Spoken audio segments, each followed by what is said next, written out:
सण समारंभासाठी खूप छानशी रेसिपी मी घेऊन आलेली आहे. स्वीट्स आणि चॉकलेट्स. स्वीट्स आपण बघतोच आहे आणि आज आपण बनवलेले चॉकलेट. हे बघा, खूप सुंदर अशी ही गुलकंद किंवा पान चॉकलेट म्हणालात तरी चालेल. आपण चॉकलेट पान खातो ना, अगदी तसंच. त्यासाठी मी इथे चॉकलेट आधीच मेल्ट करायला ठेवते बघा, या पद्धतीने. तोपर्यंत जर चॅनलवर नवीन असाल तर चॅनल आत्ताच सबस्क्राईब करा आणि व्हिडिओ संपूर्ण बघा. हे बघा, इथे मी काही ड्रायफ्रुट्स घेतलेले आहेत. काजू, बदाम आणि पिस्ते ते छान बारीक कापून घेतलेले आहेत. त्यामध्ये 1 चमचा आपण इथे गुलकंद ॲड केलेलं. बरं, इथे जर तुमच्याकडे नागवेलीचं पान असेल तर ते देखील तुम्ही बारीक कुटून आणि यामध्ये टाकू शकताय. आता याचे छान आपण मिश्रण करून घेतलेलं आहे. तोपर्यंत आपलं चॉकलेट मेल्ट करायला ठेवलेलं. पण त्याआधी माझ्याजवळ हे एक मोल्ड होतं चॉकलेटचं.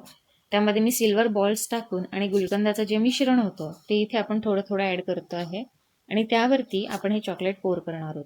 आता सगळ्या मोल्डमध्ये आपण हे चॉकलेट छान व्यवस्थित पोर करून घेतो आहे. पण जर तुमच्याकडे चॉकलेट मोल्ड नसतील तर छोटे डिस्पोजल कप्स येतात. त्यामध्ये देखील तुम्ही हे चॉकलेट बनवू शकता आहे. खूप सोपी रेसिपी आहे. अगदी 10 मिनिटात ही तयार होते.